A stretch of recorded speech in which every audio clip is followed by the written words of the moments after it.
जिंदगी तुझसा मुनाफिक भी कोई क्या होगा, तेरा शहकार हूं और तेरा ही मारा हुआ हूं। नमस्कार, मैं हूं राजीव और आप देख रहे हैं घूमता हुआ आईना।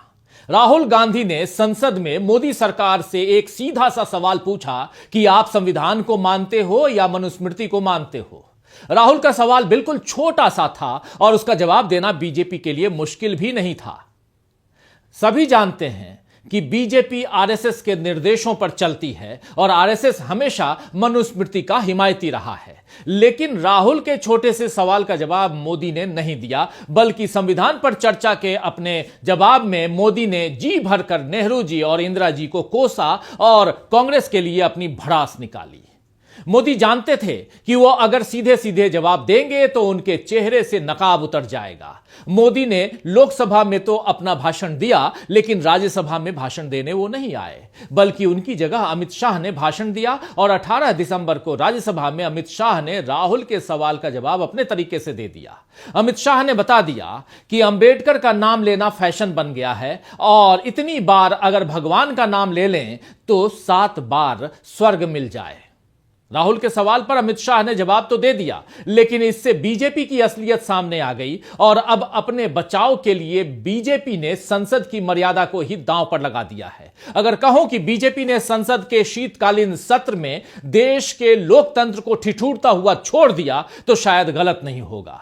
तीसरी बार सत्ता संभालने के साथ जिस संविधान को मोदी ने माथे से लगाकर देश को यह बताने की कोशिश की थी कि बीजेपी से संविधान को कोई खतरा नहीं है, उस संविधान को बनाने वाले बाबा साहेब अंबेडकर का अपमान भरी संसद में किया गया और मोदी ने उफ तक नहीं की। बाबा साहेब का अपमान खुद गृह मंत्री अमित शाह ने किया और जब विपक्ष ने उनसे माफी की मांग की तो बजाय माफी मांगने के या खेद प्रकट करने के अमित शाह ने कांग्रेस पर ही दोषारोपण शुरू कर दिया और मोदी इस काम में अमित शाह के कंधे से कंधा लगाकर खड़े नजर आए और अपने खेल को आगे बढ़ाते हुए बीजेपी ने संसद में एक नया कारनामा कर दिया। दरअसल कांग्रेस अध्यक्ष मल्लिकार्जुन खड़गे ने जिस तरह मोदी को शाह का इस्तीफा लेने के लिए अल्टीमेटम दिया, उससे बीजेपी घबरा गई और सदन में यह बात न उठ पाए। इसीलिए 19 दिसंबर को बीजेपी सांसदों ने कांग्रेस के सांसदों को सदन के भीतर जाने से रोका और उसके बाद जो कुछ हुआ वो देश के संसदीय इतिहास में एक काले अध्याय के तौर पर दर्ज हो गया है। संसद परिसर में सांसदों के बीच धक्का मुक्की हुई और इसमें बीजेपी के 2 सांसद घायल हुए। आरोप नेता प्रतिपक्ष राहुल गांधी पर लगा और इससे भी बीजेपी का डर नहीं गया तो उसने राहुल के खिलाफ दिल्ली पुलिस में एफआईआर दर्ज कराई। अब मामला क्राइम ब्रांच को सौंपा गया है या सौंप दिया गया है कह लें तो, यानी नेता प्रतिपक्ष राहुल गांधी को किसी पेशेवर अपराधी की तरह दिखाने की कोशिश अब बीजेपी की है। दरअसल बीजेपी के इस सारे खेल का मकसद समझना काफी कठिन नहीं है दोस्तों, मुश्किल नहीं है। अतीत में नेहरू, गांधी, पटेल, अंबेडकर ये तमाम नेता आरएसएस के लिए खतरा थे और आज के दौर में राहुल गांधी बीजेपी के लिए खतरा हैं, आरएसएस के लिए खतरा हैं। इसलिए बीजेपी ने इस बार शायद एक ही तीर से राहुल और अंबेडकर दोनों पर निशाना साधा है, मगर उसका हमला खुद बीजेपी के लिए ही आत्मघाती साबित हो रहा है। तो आइए दोस्तों, आज आईने की नजर से पड़ताल करेंगे कि अंबेडकर के बनाए संविधान और नेहरू गांधी की विरासत को किस तरह खत्म करने में लगी हुई है बीजेपी, और यह भी समझेंगे कि क्या राहुल गांधी को फिर से संसद से बाहर करने की कोई नई साजिश रची जा रही है। लेकिन आइए सबसे पहले सुनते हैं राहुल गांधी ने आखिर बीजेपी को किस तरह संसद में चुनौती दे दी है। देखिए जरा, सुनिए जरा। Mr. Savarkar has clearly stated that there is nothing Indian about our constitution. He has clearly stated that the book India is run by should be superseded by this book. And this is what the fight is about. Dronacharya जी ने कहा कि गुरु दक्षिणा के लिए मुझे तुम्हारा हुनर, तुम्हारा भविष्य, तुम्हारा अंगूठा चाहिए, और एकलव्य ने अंगूठा काट के द्रोणाचार्य को दे दिया। वैसे ही आप पूरे देश का अंगूठा काटने में लगे हुए हो। किसान आपसे एमएसपी मांगते हैं, सही दाम मांगते हैं, मगर आप अदानी को फायदा पहुंचाते हो, अंबानी को फायदा पहुंचाते हो और किसान का अंगूठा काटने का काम करते हो। तो फेयर प्ले बिजनेसेस हैं, आप उन सब का अंगूठा काटते हो जब आप अदानी की मदद करते हो। लैटरल एंट्री कर आप हिंदुस्तान के युवाओं का अंगूठा काटते हो। जब आपने अग्निवीर लागू किया, उन युवाओं की उंगली काटी।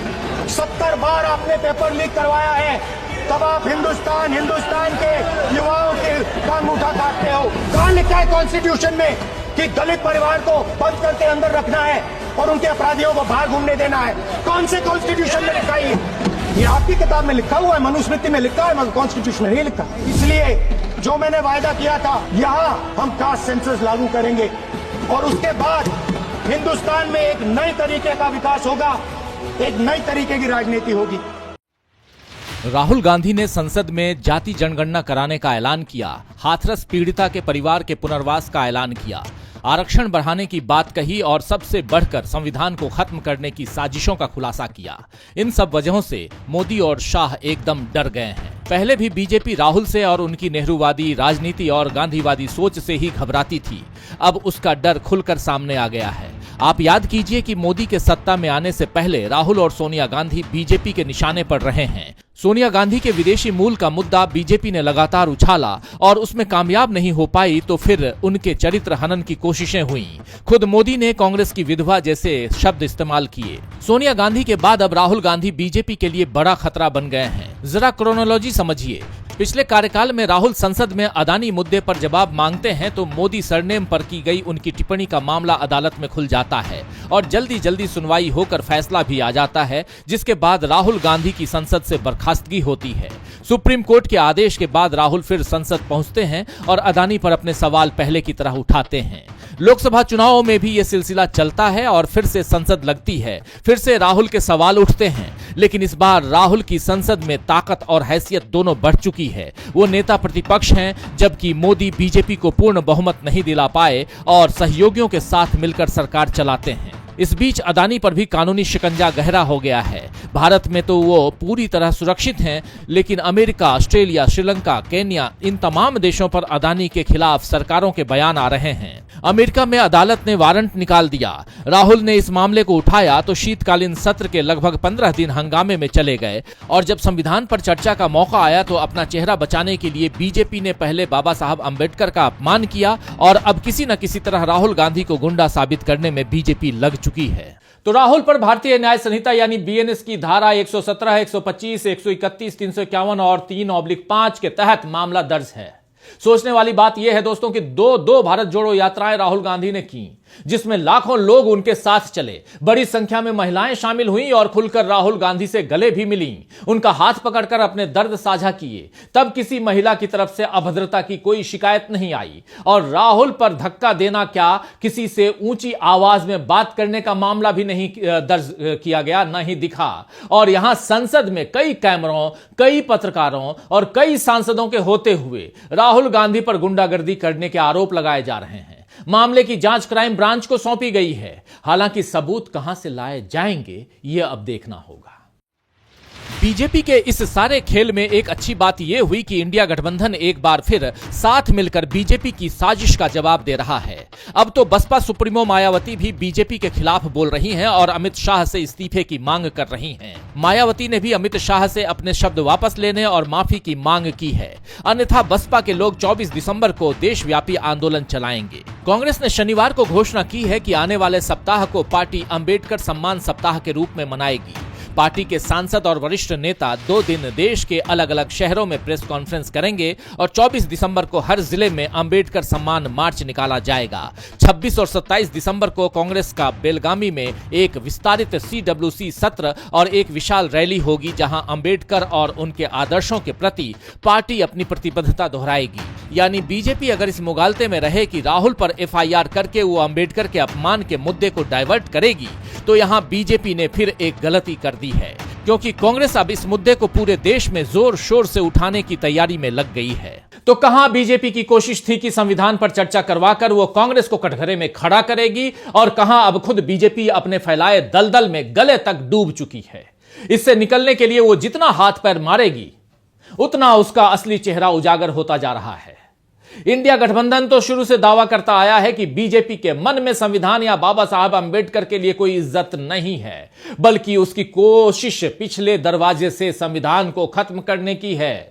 अब इंडिया का यह दावा खुद बीजेपी सही साबित कर रही है, क्योंकि अमित शाह अब तक अपने बयान पर कायम है। और कमाल की बात यह है कि जिस बयान को संसद की कार्रवाई से हटाना चाहिए, यानी स्पंज कर दिया जाना चाहिए, उसे सोशल मीडिया से हटाने की कोशिश की जा रही है, जबकि वहां से हटा देना चाहिए था ताकि बीजेपी की असलियत, लेकिन अब जो है सोशल मीडिया से इसलिए हटाया जा रहा है ताकि बीजेपी की असलियत छिप जाए।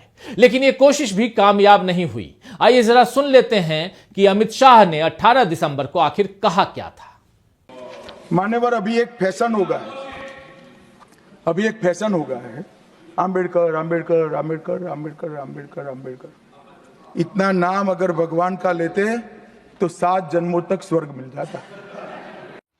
अमित शाह के इस बयान पर कांग्रेस ने जब उन्हें रोकने की कोशिश की तो अमित शाह रुके नहीं, बल्कि अपने बयान पर कायम रहे। शाह का बयान राज्यसभा की कार्यवाही से भी निकाला नहीं गया है, सब कुछ आधिकारिक तौर पर दर्ज हो गया है। यानी बीजेपी अंबेडकर के नाम लेने को फैशन मानती है। उनकी निगाह में अंबेडकर और उनके बनाए संविधान की यही हैसियत है। ये बात अब संसद के रिकॉर्ड में दर्ज हो गई है। मोदी शायद देश को ऐसे ही अमृतकाल के ख्वाब दिखाकर सत्ता में आए थे और शायद संविधान पर चर्चा कराने का उनका मकसद भी यही था कि देश को सीना ठोक कर बता सकें कि अब संविधान का नहीं बल्कि मनुस्मृति का राज आने वाला है और इसमें उन्हीं लोगों के अच्छे दिन आएंगे जिन्होंने सदियों तक इस देश में शोषण का सिलसिला चलाया है। मोदी का यह मकसद शायद 2014 में सत्ता संभालने के फौरन बाद ही पूरा भी हो जाता, लेकिन राहुल गांधी इस मकसद के बीच में आ गए, क्योंकि राहुल ने नेहरूवादी आदर्श और गांधीवादी विचार को साथ लेकर राजनीति की राह बनाई है। यही कांग्रेस की विरासत भी है। बीजेपी इसी से घबराती है। पहले गांधी, नेहरू, पटेल, अंबेडकर, मौलाना आजाद, भगत सिंह, चंद्रशेखर आजाद, सुभाष चंद्र बोस, इन सब की विरासत बीजेपी के लिए खतरा थी। इसीलिए उसने एक एक करके सबको खत्म करने की कोशिश की। गांधी जी को स्वच्छता अभियान के चश्मे में समेट दिया। सरदार पटेल की विशाल मूर्ति बनाकर उनकी विरासत को हथियाने की कोशिश की। गांधी जी को भगत सिंह का दुश्मन बनाकर पेश किया। चंद्रशेखर आजाद को ब्राह्मण और जनेऊ की पहचान में कैद किया। सुभाष चंद्र बोस और जवाहरलाल नेहरू को एक दूसरे के दुश्मन की तरह बताया। पटेल और नेहरू के बीच भी अदावत दिखाई और इसी तरह अंबेडकर की सोच और विचारधारा को खत्म करने की कोशिश की, जिसकी मिसाल इन लोकसभा चुनावों में दिखाई दी, जब कई बीजेपी नेताओं ने 400 सीटें आने पर संविधान ही बदलने की बात भी कही थी। तो मोदी चाहते तो संविधान के प्रति अपना आदर और सम्मान दिखाने के लिए उन नेताओं को बीजेपी से हटाने की पहल करते जो संविधान बदलने की बात करते रहे हैं। लेकिन पार्टी से निकालना तो दूर, उन्हें शायद कोई कारण बताओ नोटिस भी जारी नहीं किया गया। यानी बीजेपी देश के लोगों के साथ दोहरा खेल खेल रही है और इसमें वो कांग्रेस को अंबेडकर के गुनाहगार की तरह पेश कर रही है। संसद में मोदी और शाह दोनों ने यही किया। जब उन्होंने कहा कि अंबेडकर को कांग्रेस ने चुनाव में हरवाया या मंत्रिमंडल से निकलवाया, लेकिन पूरा इतिहास नहीं बताया कि अंबेडकर को संविधान सभा का सदस्य और अध्यक्ष कैसे बनाया गया। आइए जरा हम बता देते हैं। दरअसल जब संविधान सभा का गठन हो रहा था तब अंबेडकर ने मुंबई से चुनाव लड़ा था और हार गए। इसके बाद जुलाई 1946 में अंबेडकर बंगाल से संविधान सभा के सदस्य बने थे, लेकिन विभाजन के बाद अंबेडकर का निर्वाचन क्षेत्र खुलना पूर्वी पाकिस्तान में चला गया। खुलना जो है वो अब बांग्लादेश में है, जो उस समय पूर्वी पाकिस्तान में था, तो वो खुलना पूर्वी पाकिस्तान में चला गया।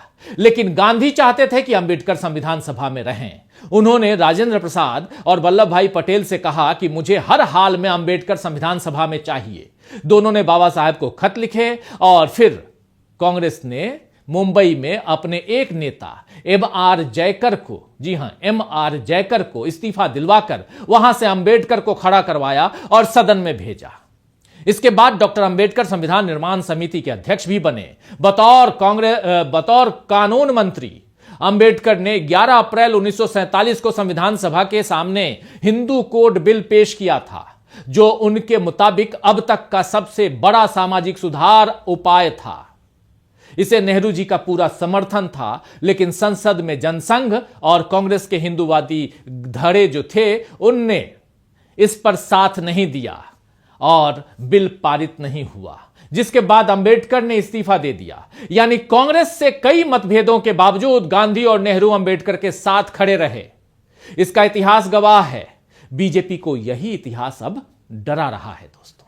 खैर, शायर शबनम रुमानी ने ठीक ही फरमाया है कि खफा न हो तो दिखा दें हम आईना तुमको, खफा न हो तो दिखा दें हम आईना तुमको, हमें कबूल की सारी खता हमारी है। तो आज के लिए बस इतना ही, फिर मिलेंगे खबरों के नए आईने के साथ। तब तक देखते रहिए डीवी लाइव। नमस्कार।